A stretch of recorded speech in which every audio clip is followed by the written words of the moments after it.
नमस्कार, जी मध्य प्रदेश छत्तीसगढ़ देख रहे हैं आप। मैं हूं अवधेश कुमार। प्राइम टाइम की शुरुआत करेंगे देश प्रदेश की 5 बड़ी खबरों के साथ। बड़ी खबरों की बात करें तो पहली बड़ी खबर यह है कि प्रधानमंत्री नरेंद्र मोदी सऊदी अरब पहुंच गए हैं, जहां पर रियाद के गवर्नर ने उनका स्वागत किया। आतंकवाद पर लगाम लगाने के लिए पाकिस्तान पर दबाव के लिए भारत कह सकता है। प्राइम टाइम की दूसरी बड़ी खबर की बात करें तो रीवा के थप्पड़ कांड से जुड़ी है, जिसमें एक नया मोड़ सामने आ गया। पीड़ित आईएफएस अधिकारी पीके सिंह का थप्पड़ खाने से इनकार उन्होंने कर दिया। विधायक सुखेंद्र सिंह ने कहा था कि गाली देने पर अधिकारी को उन्होंने थप्पड़ मारा था। तीसरी बड़ी खबर की बात करें तो मध्य प्रदेश में बिजली विभाग के संविदा कर्मचारियों की हड़ताल खत्म हो गई। अफसरों के लिखित आश्वासन के बाद हड़ताल वापस ली गई। दरअसल जुलाई 2015 के बाद से हटाए गए संविदा कर्मचारी बहाल किए जाएंगे।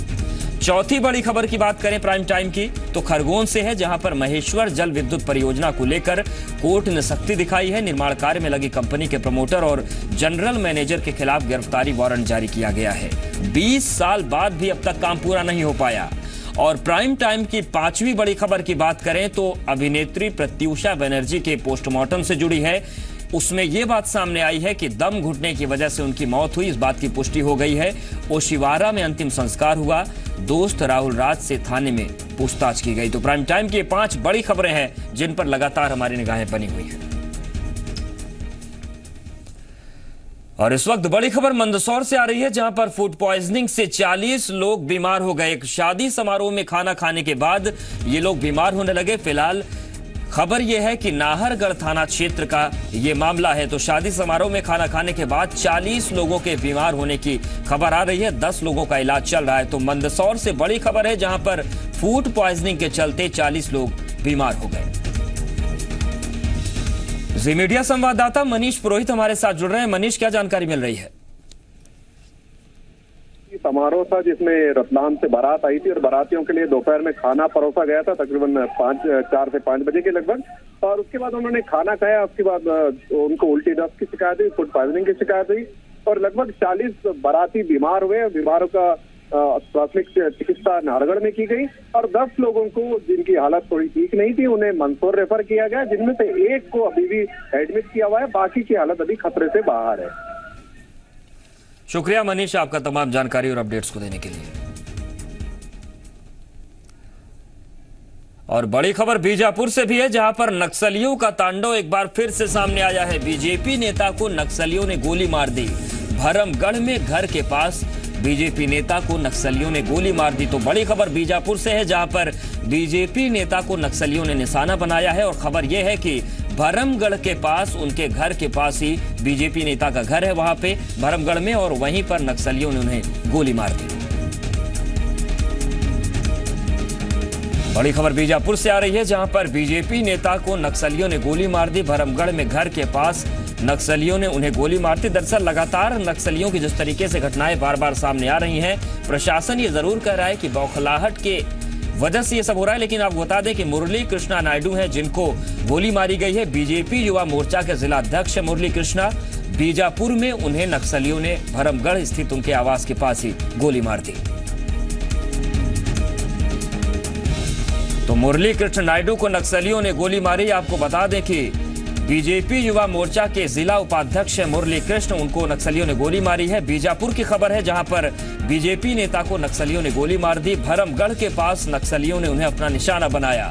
दरअसल मुरली कृष्ण नायडू नक्सलियों के शिकार बने और बीजेपी युवा मोर्चा के जिला उपाध्यक्ष हैं मुरली कृष्ण।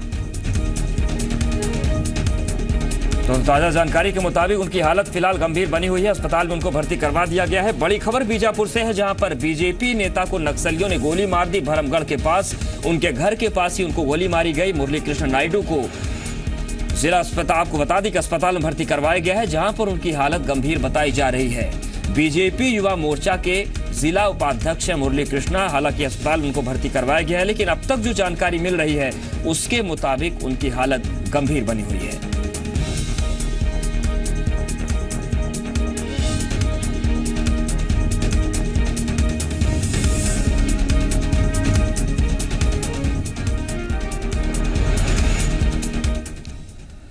टीवी एक्ट्रेस प्रत्यूषा बनर्जी का आज मुंबई के ओशिवारा शमशान घाट में अंतिम संस्कार कर दिया गया। पोस्टमार्टम रिपोर्ट में दम घुटना मौत की वजह बताई गई है। उधर पुलिस प्रत्यूषा के दोस्त राहुल राज सिंह से पूछताछ की। राहुल ने खुद को बेगुनाह बताया है। प्रत्यूषा को लाल जोड़े में अंतिम संस्कार के लिए ले जाया गया। पोस्टमार्टम रिपोर्ट में दम घुटने को प्रत्यूषा की मौत की वजह बताया गया है। पुलिस सूत्रों के मुताबिक प्रत्यूषा के माता पिता ने बेटी के करीबी दोस्त राहुल राज सिंह के खिलाफ कोई शिकायत नहीं की है। मुंबई के बांगूर नगर पुलिस स्टेशन में राहुल राज सिंह से पुलिस ने पूछताछ की है। राहुल ने खुद को बेगुनाह बताया। राहुल के पिता ने प्रत्यूषा के माता पिता पर बेटी के सारे पैसे लेने का आरोप लगाया है।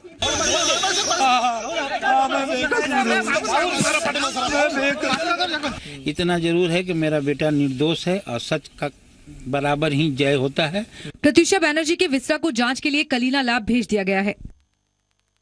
बालिका वधू में आनंदी का किरदार निभाने वाली प्रत्यूषा बनर्जी शुक्रवार शाम मुंबई के गोरेगांव में अपने घर में फंदे से लटकी मिली थी। प्रत्यूषा के दोस्त राहुल ने ही फ्लैट की चाबी खोलकर प्रत्यूषा को कोकिलाबेन अस्पताल पहुंचाया, जहां डॉक्टरों ने प्रत्यूषा को मृत घोषित कर दिया। शुरुआती जांच के बाद पुलिस ने प्रत्यूषा की मौत को आत्महत्या माना है।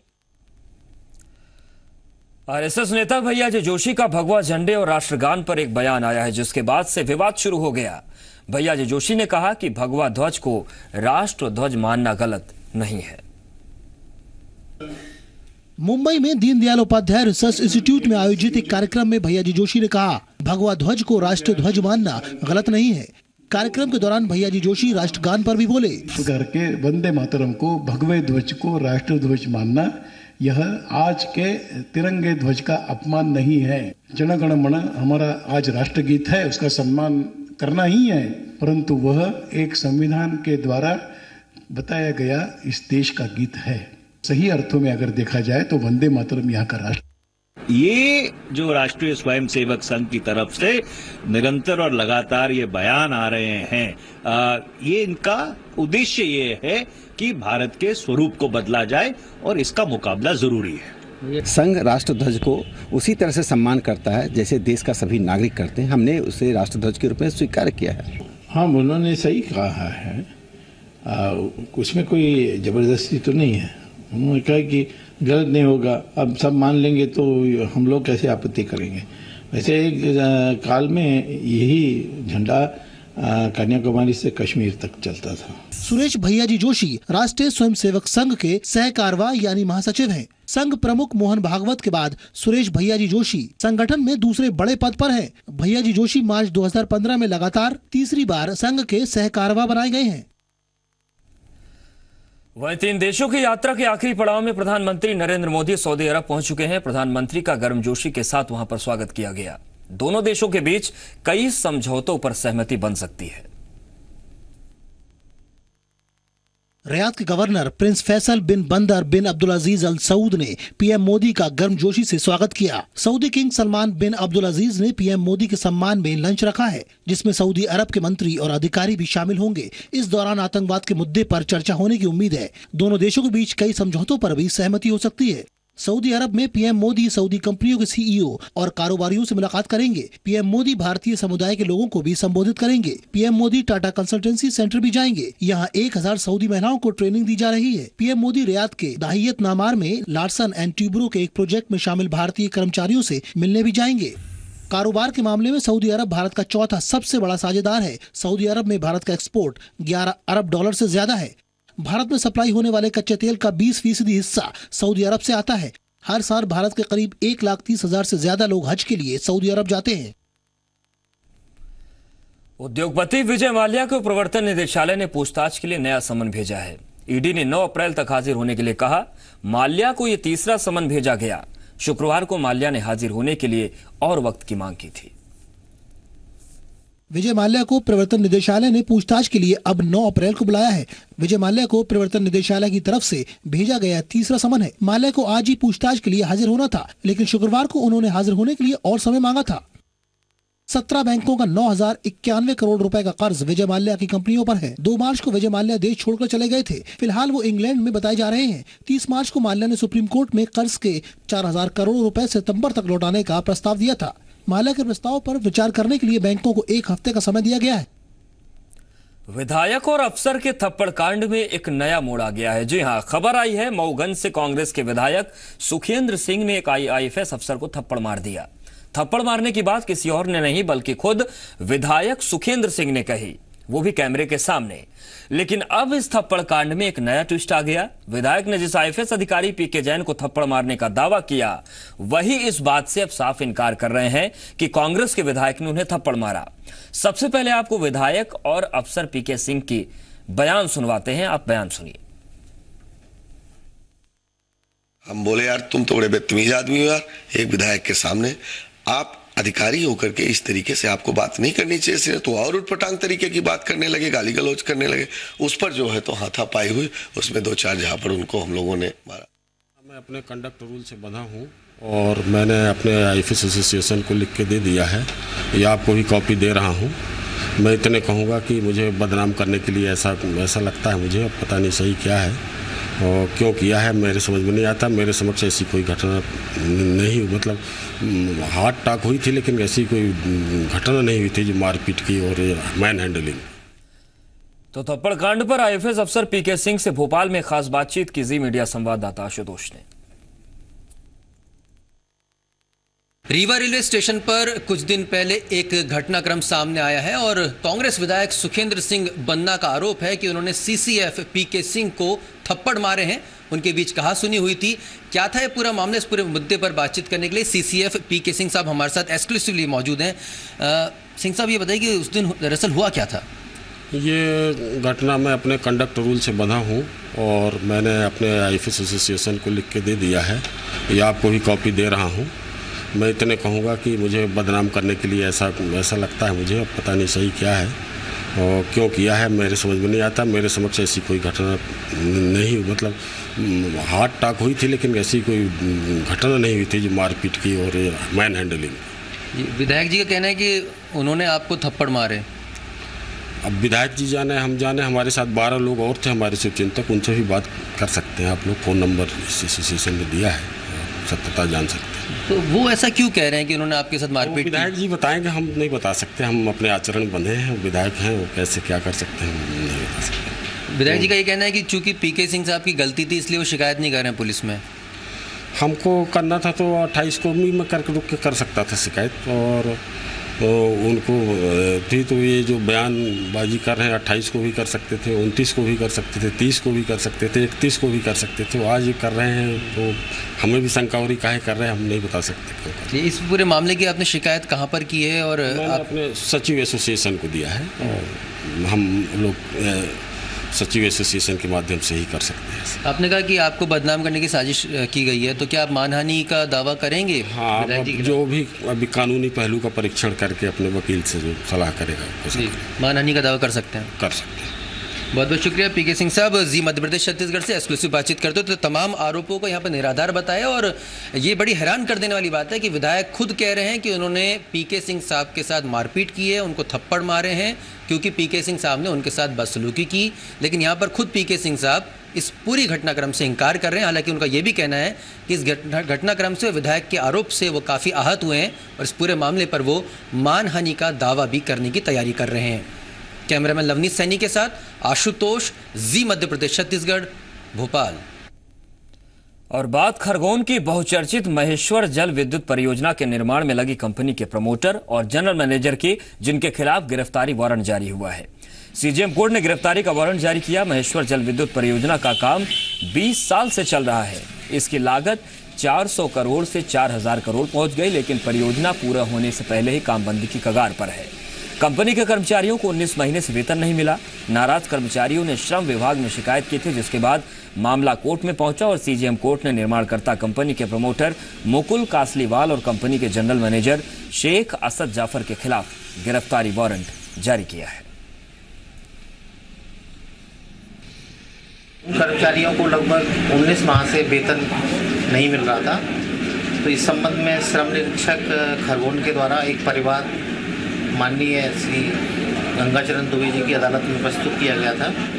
जमानती वारंट की तामीली ना होने पर उक्त दोनों मुकुल कासलीवाल और श्री असद जफर के विरुद्ध गिरफ्तारी वारंट जारी किए गए और यदि गिरफ्तारी नहीं हो पाती है तो फिर आगे जो विधिक कार्रवाई है वो की जाएगी। मुख्यमंत्री शिवराज सिंह चौहान सागर के गढ़ाकोटा में आयोजित मेले में शामिल हुए। इस मौके पर मुख्यमंत्री शिवराज सिंह चौहान ने कहा कि वो जल्द ही बुंदेलखंड के विकास के लिए एक विशेष पैकेज देंगे।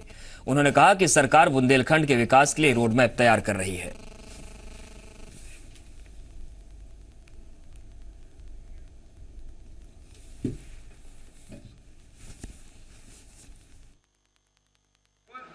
करोड़ 58 लाख रुपया इन योजनाओं के लिए स्वीकृत किए जाते हैं ताकि इसमें इस विधानसभा में और आसपास के सभी विधानसभाओं में ठीक ढंग से सिंचाई की व्यवस्था हो, उसकी तरफ हम ध्यान दे पाए। और मैं फिर गोपाल जी से, मेरे सभी विधायक साथियों से कहना चाहता हूँ, चिंता मत करना मेरे भाइयों, मई से ढेले की मैया की कृपा है, भगवान खूब कृपा की वर्षा कर रहा है। बुंदेलखंड की धरती पर जहाँ जहाँ नदी नाले रोक के सिंचाई की योजनाएं बनाई जा सकती है, योजनाएं बनाएंगे। और चलिए बात करते हैं सतना की, जहां के मुकुंदपुर में व्हाइट टाइगर सफारी का 3 अप्रैल यानी कल शुभारंभ होगा। टाइगर सफारी का शुभारंभ मुख्यमंत्री शिवराज सिंह चौहान और केंद्रीय पर्यावरण मंत्री प्रकाश जावड़ेकर करेंगे। इस मौके पर केंद्रीय मंत्री नरेंद्र सिंह तोमर, वन मंत्री गौरीशंकर शेजवार, ऊर्जा मंत्री राजेंद्र शुक्ला समेत तमाम बड़े नेता और अधिकारी मौजूद रहेंगे।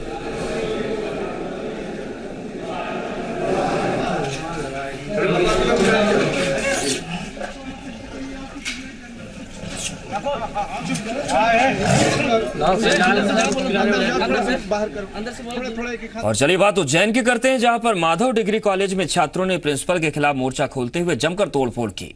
छात्रों ने एनएसयूआई के कार्यकर्ताओं के साथ मिलकर हंगामा किया। दरअसल कॉलेज में कल एनुअल फंक्शन मनाया जाना है, जबकि फंक्शन की जानकारी छात्रों को नहीं है। साथ ही छात्रों का कहना है कि प्रिंसिपल ने गेस्ट के रूप में बीजेपी के विवादित छात्र नेता को बुलाया है, जिसके खिलाफ कुछ दिन पहले ही नकल का प्रकरण बना। इस छात्र नेता पर मारपीट करने के मामले दर्ज हो चुके हैं और इसी से आक्रोशित छात्रों ने कॉलेज प्रशासन के सामने जमकर हंगामा किया। छात्रों को इन्वॉल्व करो इसमें, छात्रों को पास करना, हम आते हैं आपको बुलाने करने। ये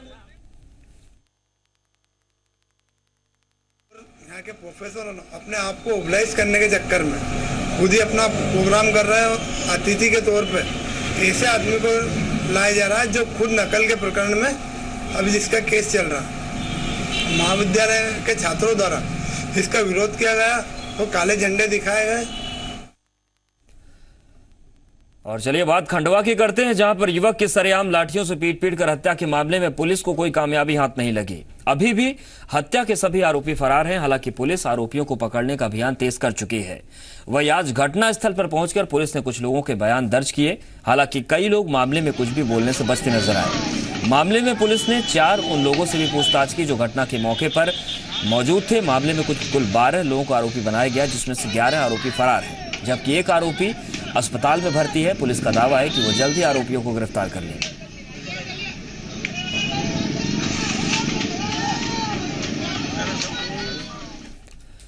और अब बात मुरैना की, जहां के जौरा जनपद में खुलेआम घूस लेने का आरोप लगा है। यहां पर जनपद पंचायत की महिला कर्मचारी मुन्नी देवी गुप्ता पर मजदूरी के कार्ड के नाम पर 500 रुपए की उगाही का आरोप है।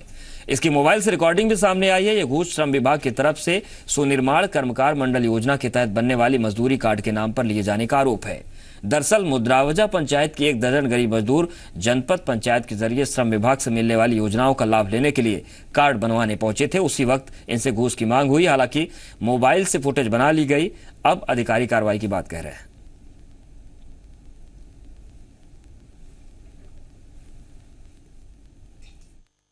नहीं, ऐसी कोई शिकायत मेरे पास नहीं आई है। आपके माध्यम से मामला मेरे संज्ञान में लाया गया है, तो मैं इस पर देखता हूँ, इसकी जांच कराता हूँ।